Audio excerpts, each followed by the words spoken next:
चाहे आप कितने ही बड़े नेचर लवर क्यों ना हो, लेकिन भाई हमारे आसपास चलने वाले, तैरने वाले और उड़ने वाले सभी बेशुमार जीव जंतुओं के बारे में हर बात जानना आपके लिए मुश्किल होगा। आपको कई सवालों के जवाब नहीं मिल पाएंगे, जैसे कि चमगादड़ उल्टा क्यों लटकते हैं, सांप बिना हाथ पैरों की चढ़ाई कैसे करते हैं, और क्या शार्क को सहलाया जाना पसंद है। तो भाई अगर आपको इन सारे सवालों के जवाब चाहिए और साथ में जानवरों की दूसरी मजेदार बातें भी, तो बने रहिए मेरे साथ इस अल्टीमेट फैक्ट शो के स्पेशल एडिशन में। सांप बिना हाथ पैर के कैसे चढ़ते हैं। उन सभी जीवों में जिनके पास कोई हाथ या पैर नहीं है, सांप सबसे अच्छे क्लाइंबर्स होते हैं। यकीन नहीं हो रहा? तो भाई जरा इस हरे सांप को देखिए जो मलेशिया में पक्षियों का पीछा करता हुआ इस बिजली की पाइपलाइन पर चढ़ गया।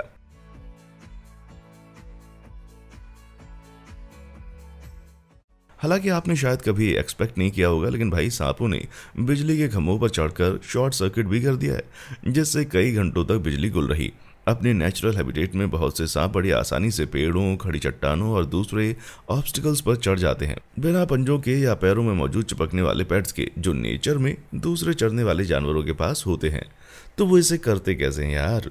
ब्राउन ट्री स्नेक जैसे स्पेशलिस्ट ट्री क्लाइंबर्स हल्के और पतले होते हैं। इनकी लंबी पूंछ होती है, जिससे ये शाखाओं के चारों ओर लिपटने में सक्षम हो जाते हैं, जबकि कंपैरिजन में बोआ कंस्ट्रिक्टर जैसे जमीन पर रेंगने वाले सांप भारी होते हैं और इनकी छोटी पूंछ होती है। सभी सांप अपनी ट्यूब जैसी बॉडी की पूरी लंबाई को मोड़ते हुए और घुमाते हुए चढ़ जाते हैं। वे कंसर्टिना जैसा मूवमेंट करते हैं, जिससे सरफेस पर उनका फ्रिक्शन बढ़ जाता है और साथ में वो अपनी ताकतवर मसल्स के जरिए अपनी बॉडी को सिकुड़ते हुए खोलते रहते हैं, ताकि आगे की तरफ प्रोपेल होते रहें। यदि वे दीवार पर या खड़ी चट्टान पर चढ़ रहे होते हैं तो वे दीवार के पैटर्न को भी फॉलो करते हैं, जैसे कि ईंटों के बीच की ग्राउंडिंग। इससे वे गैप्स में और दरारों में घुसकर चल सकते हैं। लेकिन रिसर्च से पता चला है कि कंसर्टिना लोकोमोशन सांप के नॉर्मल रेंगने के मूवमेंट की तुलना में 7 गुना अधिक एनर्जी कंज्यूम ये करता है। इस वजह से सांप जितना हो सके उतना बिजली के खंभों जैसी चीज़ों पर चढ़ने से बचते हैं। हाँ, अगर कोई बहुत ही खूबसूरत और टेस्टी दिखने वाली चिड़िया लाइन पर बैठी हो तो बात और है। क्या आप इमेजिन कर सकते हैं कि अगर सांप अचानक से हाथ और पैर उगा ले, उन लंबी और पतली चिपकलियों की तरह तो कैसे दिखेंगे? ये होने की संभावना बिल्कुल नहीं है। लेकिन भाई अगर सांपों के हाथ होते तो मैं शर्त लगा सकता हूँ कि वे उन लाइक और सब्सक्राइब बटन्स पर झपट पड़ते। लेकिन हमारे रेंगने वाले दोस्त इनको हिट करने में सक्षम नहीं है, तो आप ही उनके लिए काम क्यों नहीं कर देते भाई? आपको ढेर सारा अमेजिंग कंटेंट रोज देखने को मिलेगा, ये बात अलग से है ना। किस बात का इंतजार है, जल्दी से कर दो। हाथी कूद नहीं सकते। हाथी पृथ्वी पर चलने वाले सबसे शानदार जानवरों में से एक हैं। वो इतने शाही और भव्य होते हैं कि आप उनको कभी उछल कूद जैसी बचकानी हरकतें करते हुए इमेजिन भी नहीं कर सकते। और हकीकत तो यह है कि वो जंप कर भी नहीं सकते भाई। हाथी को कूदी लगाते हुए सिर्फ शनिवार दोपहर के कार्टून शो में देखा गया है, बाकी तो आज तक और किसी ने नहीं देखा। वैसे हाथियों को इसकी जरूरत भी नहीं पड़ती यार। बात यह है कि दुनिया में जितने जानवर उछल कूद के लिए जाने जाते हैं, जैसे कंगारू, बंदर और मेंढक, ये अधिकतर शिकारियों से बचने के लिए कूदी लगाते हैं। लेकिन जब आप हाथी की तरह बड़े और मजबूत होते हैं तो अपने आप को बचाने के कई दूसरे तरीके होते हैं। और हाथी तो वैसे भी बड़े बड़े सामाजिक झुंड में ट्रैवल करते हैं, जिससे इनकी सुरक्षा मजबूत रहती है। साथ ही एक बार में किसी 4 से 7 टन बड़े मैमल को जमीन पर खिसकाना बहुत ही मुश्किल काम होता है, बल्कि यूं कहिए कि नामुमकिन है भाई। जॉन हचिनसन लंदन में रॉयल्टी वेटनरी कॉलेज में एवोल्यूशनरी बायोमैकेनिक्स के एक प्रोफेसर हैं। उनके अनुसार कूदने वाले जानवरों को असल में लचीले टखनों और मजबूत एल्चीज टेंडन और काफ मसल्स की जरूरत होती है। बदकिस्मती से हाथियों के निचले पैर की मांसपेशियां वास्तव में कमजोर होती हैं और उनके टखने बिल्कुल भी लचीले नहीं होते। मुझे तो लगता है भाई कि जानवरों के ओलंपिक में वो ट्रैम्पोलिनिंग में भाग नहीं ले सकते। फ्लेमिंगो वास्तव में गुलाबी नहीं होते। फ्लेमिंगो वर्ड लैटिन शब्द फ्लेमेंको से निकला हुआ है, जिसका अर्थ है आग। ये इन पक्षियों के पंखों के विशिष्ट रूप से ब्राइट कलर को रेफर करता है। लेकिन आप चौंकने के लिए तैयार हो जाओ भाई, क्योंकि फ्लेमिंगो वास्तव में गुलाबी नहीं होते। इसके बजाय फ्लेमिंगो ग्रे या सफ़ेद पैदा होते हैं और फिर अपने जीवन के पहले कुछ वर्षों में गुलाबी हो जाते हैं। लेकिन ऐसा क्यों? क्या आपने कभी ये कहावत सुनी है कि आप वही हैं जो आप खाते हैं? सुना है? ये हम इंसानों के लिए शायद पूरी तरह से सच नहीं है, लेकिन भाई फ्लेमिंगो के लिए निश्चित रूप से सच है। ये पता चला कि फ्लेमिंगो को अपना reddish pink colour beta carotene नाम के एक स्पेशल पिगमेंट से ये कलर मिलता है। ये पिगमेंट शैवाल और उन इनवर्टिब्रेट जीवों में बहुत मिलता है जिन्हें फ्लेमिंगो खूब खाते हैं। फ्लेमिंगो फिल्टर फीडर होते हैं, जिसका मतलब है कि वो अपनी चोंच में पानी भर लेते हैं और अपनी स्पेशल चोंच और जीभ के इस्तेमाल से पानी में छोटे ब्राइन श्रिम्प को छान लेते हैं, डाइजेस्टिव सिस्टम में एंजाइम कैरोटीनॉइड को पिगमेंट में तोड़ देते हैं, जो फिर लीवर में फैट्स द्वारा एब्जॉर्ब हो जाते हैं।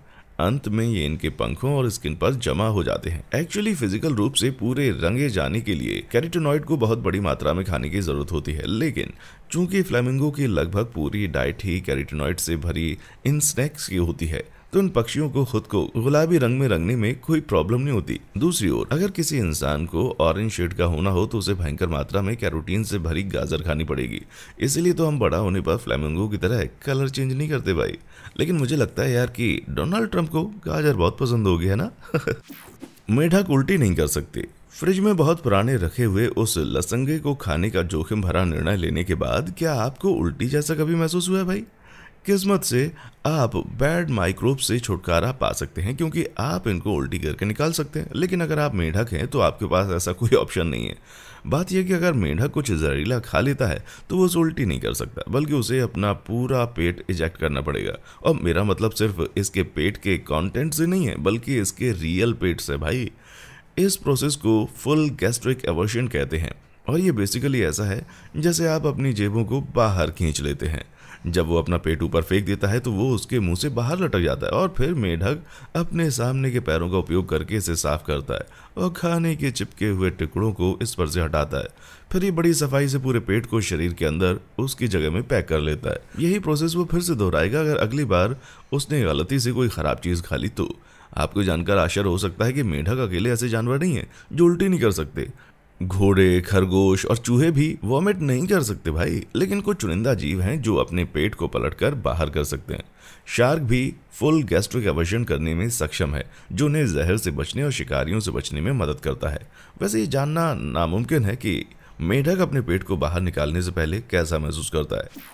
क्या शार्क को पुचकारना पसंद है?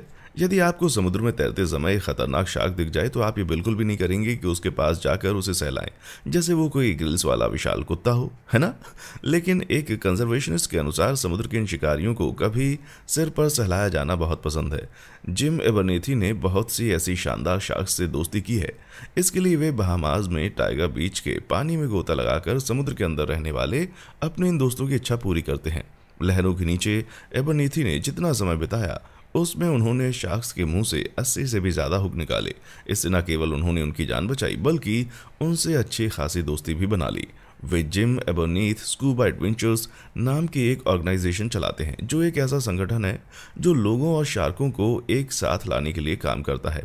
टाइगर बीच ग्रैंड बहामास द्वीप समूह के पश्चिमी किनारे पर स्थित है। इसका माहौल दूसरी जगहों की तुलना में सेफ माना जाता है, इसलिए यह tiger shark, great hammerhead, oceanic white tip, lemon और व्हेल शार्क के साथ मेल जोल बढ़ाने के लिए एक परफेक्ट लोकेशन है। पानी के नीचे जिम शार्क के साथ साथ तैर सकते हैं, और उनकी दिलेरी देखिए कि वो उनके करीब जाकर उन्हें हाथ लगा लेते हैं, बिना इस बात की चिंता किए कि वो पूरा हाथ चबा सकती है। लेकिन मानव स्पर्श के एहसास से दूर हट जाने के बजाय शार्क कुछ गजब का काम करती है। वे जिम के चारों ओर तैरती हैं और अधिक अटेंशन पाने की उम्मीद में फिर से उसके पास जाती हैं। हम अक्सर उन्हें खून के प्यासी किलर के रूप में देखते हैं, लेकिन शार्क वास्तव में बहुत ही शांत प्राणी है और बिना किसी कारण के शायद ही कभी हमला करती है। लेकिन जिम को पानी के भीतर भी अपनी गतिविधियों से होने वाले खतरे का एहसास है, और ये उन्होंने बहुत बड़ी चोट खाकर सीखा कि शार्क का कोई भरोसा नहीं है। 2008 में अपने एक अभियान के दौरान उन्हें एक कैरेबियन रीफ शार्क ने काट लिया और वो अपना हाथ लगभग खो चुके थे। लेकिन भाई ठीक होते ही जिम फिर से पानी में कूद पड़े और इन जानवरों के साथ दोबारा मेल जोल करने लगे। असल में शार्क द्वारा किसी को काटे जाने की संभावना बहुत कम है। टाइम मैगजीन के अनुसार दुनिया भर में शार्क के काटने के सालाना नंबर न्यूयॉर्क में इंसानों को काटे जाने के नंबर से 10 गुना कम है। अब ये तो वाकई विचार करने वाली बात है भाई। क्या कभी आप में से किसी का शार्क या किसी अन्य खतरनाक जानवर के साथ कभी आमना सामना हुआ? क्या वे अपनी डरावनी रेपुटेशन पर खरे उतरे, या फिर आपने पाया कि वे डरावने कम और मिलनसार ज्यादा थे? मुझे नीचे कमेंट सेक्शन में बताएं। भाई वास्तव में मैं आपके अनुभवों के बारे में जानना चाहता हूँ। मगरमच्छ गैलप कर सकते हैं। जब मैं गैलप शब्द बोलता हूं तो शायद हरे भरे खेतों के बीच से एक राजसी घोड़े को सर पर दौड़ते हुए आप कल्पना करेंगे, है ना कि किसी सुस्त मगरमच्छ की जो कि नदी से अपना पेट घसीटते हुए निकल रहा है। लेकिन भाई आप चाहे माने या ना माने, लेकिन मगरमच्छों को भी उछल कूद करते हुए और भागते हुए, यहाँ तक कि बाउंड या गैलप करते हुए देखा गया है। इनकी उठी हुई चाल को हाई वॉक कहा जाता है। अब मैं आपको जानवरों की अलग अलग तरह की दौड़ के बारे में बता देता हूँ। मगरमच्छ जब बाउंड करता है तो उसके दोनों अगले पैर एक साथ जमीन पर पड़ते हैं और फिर पिछले दोनों पैर फौरन एक साथ हवा में उठते हैं। वहीं गैलप एक 4 बीट का सीक्वेंस है जिसमें चारों पैर बारी बारी से जमीन पर पड़ते हैं। आज तक सिर्फ ऑस्ट्रेलिया के मीठे पानी के मगरमच्छों को ही दोनों तरह की दौड़ में सक्षम माना जाता था, लेकिन हाल ही में फ्लोरिडा में पशु चिकित्सक वैज्ञानिकों द्वारा की गई रिसर्च में मगरमच्छों की 8 अलग अलग प्रजातियों को बाउंडिंग और गैल्पिंग करते हुए देखा गया। चाहे कितनी भी बड़ी साइज की क्यों ना हो, जितने स्पीशीज की स्टडी की गई सभी करीब 18 किलोमीटर प्रति घंटे की स्पीड तक पहुंचने में सक्षम थे। अब घड़ियाल गैलप क्यों नहीं कर पाते, ये पता नहीं चल पाया। कुछ लोगों की थ्योरी है कि गैलपिंग छोटे मगरमच्छों को खतरे से जल्दी भागकर बचने में मदद करती है, लेकिन ऐसा लगता है भाई कि घड़ियाल और कायमन भागने की बजाय अपनी जगह पर डटे रहते हैं।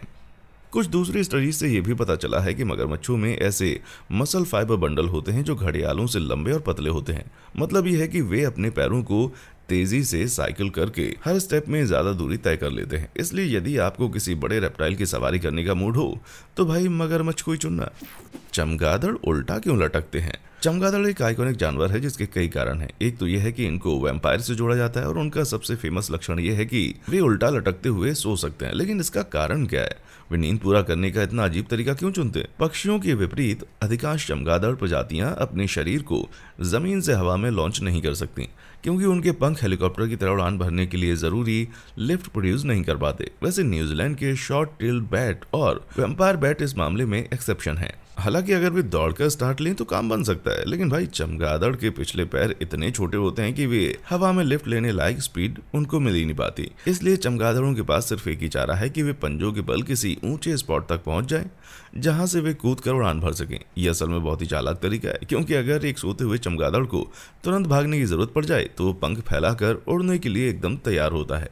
अगर इंसान इतने लंबे समय तक उल्टा लटक जाए तो भाई सारा खून बहकर सिर में आ जाएगा। लेकिन चमगादड़ों ने भी इसका इलाज निकाल लिया है। इन नुकीले दांतों वाले चालाक जीवों की आर्टरीज में वन वे वॉल्व होता है जो उन्हें चकरा कर होश खोने से बचा लेता है। और भाई ये वही वन वे वेनस वॉल्व है जो हम इंसानों के पैरों में होते हैं और जो ब्लड को हमारे पैरों में जमा होने से रोकते हैं। चमगादड़ में ये उल्टे होते हैं और खून को उल्टा बहने और उनके सिर में जमा होने से रोकते हैं। साथ ही उल्टा लटकना खतरे से बचने का एक बहुत अच्छा तरीका है। जिस घड़ी में अधिकांश खूंखार जीव जैसे कि शिकारी पक्षी एक्टिव होते हैं, उस समय चमगादड़ चतुराई से ऐसी जगह इकट्ठा हो जाते हैं जहां अधिकतर जानवर ना तो दिखाई देंगे ना ही वहां तक पहुंच पाएंगे। और क्योंकि अन्य उड़ने वाले जानवरों में उल्टा लटकने की क्षमता नहीं होती, तो चमगादड़ों द्वारा चुने गए अड्डे के लिए कंपटीशन भी कम होता है ना? Win win situation. चीता सामाजिक रूप से शर्मीला होता है। आप शायद जानते होंगे कि चीता पृथ्वी पर सबसे तेज जानवर है, लेकिन भाई जो आप नहीं जानते होंगे वो ये कि ये जानवर सामाजिक बिल्कुल नहीं है। इनफैक्ट चिड़ियाघर में इन बड़ी बिल्लियों की देखभाल करने पर ये इतने नर्वस हो जाते हैं कि उनको समझ ही नहीं आता कि वे एक दूसरे के साथ ठीक से कैसे मिलजुल करें। तनाव की वजह से बच्चे पैदा नहीं कर पाते। ये एक बहुत बड़ी समस्या पैदा कर सकता है क्योंकि चीता असल में विलुप्त होने के करीब है। लेकिन चिड़ियाघर ने भी एक चतुर सोल्यूशन ढूंढ लिया है और वो है इमोशनल सपोर्ट डॉग्स। जी हाँ, ये सही है। बिल्लियां और कुत्ते भी आखिर दोस्त बन सकते हैं। सैन डिएगो चिड़ियाघर सफारी पार्क में एनिमल ट्रेनिंग सुपरवाइजर जेनेट रोज हिनोस्ट्रोजा के अनुसार एक दबंग कुत्ता हो तो बड़ा मददगार साबित होता है, क्योंकि अफ्रीकी जानवर सहज रूप से काफी शर्मीले होते हैं और आप ये आदत उनमें से निकाल नहीं सकते। चीता अपनी दूसरी बिल्ली रिश्तेदारों जैसे शेर और बाघ के स्वाभाविक रूप से अलग होते हैं, क्योंकि उनकी प्रवृत्ति में लड़ने के बजाय भागना होता है। दिल से तो वो बस एक तेज दर्रा लेकिन भीगी बिल्ली होते हैं। इसलिए जब आप एक चीता के बच्चे की जोड़ी एक गाइड के कुत्ते के साथ बना देते हैं तो बिल्ली स्वाभाविक रूप से दबंग और जिज्ञासु कुत्ते से सही बर्ताव करने की प्रेरणा लेती है। कुत्ते की आमतौर पर खुश मिजाज और मस्त रहने वाली वाइफ को पढ़कर चीता का टेंशन कम होता है और उससे उसमें कॉन्फिडेंस आता है और उम्मीद है भाई कि इससे वो बेडरूम में शेर भी बन जाएगा। एक बीटल जिसे आप कुचल नहीं सकते। जब आपको अपने घर में कोई बग दिखाई देता है तो सबसे पहले आप उसे कुचलने की सोचते हैं। ये तेज और आसान और पेनलेस होता है, कम से कम आपके लिए, है ना? लेकिन अगर आपको ऐसा कोई हार्ड बंदा मिल जाए तो आप कोशिश करते रह जाएंगे भाई। दोस्तों, पेश है आयरन ग्लैंड बीटल। ये पहली नजर में किसी भी अन्य बीटल की तरह लग सकता है, लेकिन आप इसे मारने की, कुचलने की और यहाँ तक कि अपनी कार से मसलने की कोशिश करेंगे तब भी ये बिना खरोच के बच निकलेगा। लेकिन यार, ये संभव कैसे है? ये एक ऑर्डिनरी बीटल है जिसकी लंबाई केवल 0.6 से 1 इंच के आसपास होती है। तो इसके पास ये महाशक्ति कैसे आई? तो भाई वैज्ञानिकों ने पता लगाया कि इस बीटल के बाहरी पंख के केस, जिन्हें एल्यूट्रा कहते हैं, क्योंकि वे स्मूथ इंटरलॉक होने वाले पजल पार्ट से बने हैं जैसा कि आप देख सकते हैं ये अलग अलग हिस्से टाइटली लॉक हो जाते हैं, जिससे बीटल के कवच की स्ट्रेंथ बढ़ती है। हालांकि इनके पूर्वज उड़ सकते थे, लेकिन अफसोस कि बीटल अपनी उड़ान की क्षमताओं को बहुत पहले खो चुके हैं और उनके एलिट्रा एक साथ जुड़ गए, जिससे एक क्रश रेजिस्टेंस ढाल बन गई। कीट वैज्ञानिकों को इन कीड़ों के साथ बड़ी परेशानी होती है। आयरन क्लैड बीटल को जब माउंटिंग बोट्स पर कील से ठोकने की कोशिश की गई तो कीलें मुड़ गई, लेकिन बीटल में छेद नहीं हुआ। फिर शोधकर्ताओं ने बीटल्स पर कंप्रेशन टेस्ट किया, ये देखने के लिए कि उनकी ढाल बिना क्रैक हुए कितना फोर्स झेल सकती है। उन्होंने पाया कि आयरन बीटल लगातार 149 न्यूटन तक का फोर्स झेल सकता है, जो लगभग 33 पाउंड के बराबर है। इसको ऐसे समझिए कि ये बीटल के शरीर के औसत वजन का लगभग 39,000 गुना है, और ये दूसरे टेरेस्ट्रियल बीटल्स के वजन झेलने की ताकत से 2 गुने से भी ज्यादा है। अब जरा सोचो दोस्त कि अगर आपको अपने बेडरूम में ये ढेरों कीड़े एक साथ दिख जाएं तो। घोस्ट क्रैब अपने पेट के दांतों से गुर्राते हैं। बहुत से जानवर खतरा होने पर गुर्राते हैं और अपने दांत निकाल लेते हैं, लेकिन भाई अगर आपके दांत आपके पेट में है तो क्या होगा? वेल, एक घोस्ट केकड़े से पूछिए। हालांकि आपको इस बात की भनक नहीं होगी कि अधिकांश क्रस्टेशियंस के पेट में छोटे दांत होते हैं ताकि खाने को पीस सके, लेकिन घोस्ट क्रैब ऐसा पहला है जो उन दांतों से कम्युनिकेशन के लिए आवाजें निकालता हुआ देखा गया है। जब घोस्ट क्रैब्स को उन्हें अपने बिलों से घुसपैठियों को भगाने की जरूरत पड़ती है तो वे अपने पंजों को हिलाते हुए अपने जॉइंट के पास बनी रिजेस को आपस में रगड़कर आवाजें निकालते हैं। लेकिन अगर कोई जानवर इनके ज्यादा करीब आ जाता है तो ये केकड़ा अपने पंजों को ऊपर उठा लेता है, जिससे वही आवाजें निकलना मुश्किल हो जाती हैं। लेकिन भाई उनके पास एक निराला बैकअप प्लान भी है। कैलिफोर्निया में स्क्रिप्स इंस्टीट्यूशन ऑफ ओशनोग्राफी की जेनिफर टेलर ने नोटिस किया कि ऐसी स्थिति में भी इन केकड़ों ने इतनी जोर की आवाजें निकाली कि उन्हें नंगे कानों से सुना जा सकता है। इस रहस्य की तह तक जाने के लिए टेलर ने घोस्ट केकड़ों का एक झुंड लिया और उनका एक्सरे किया। उन्हें एक प्लास्टिक के केकड़े और एक छोटे रोबोट जैसे खतरों से डराया गया। देखिए क्या हुआ।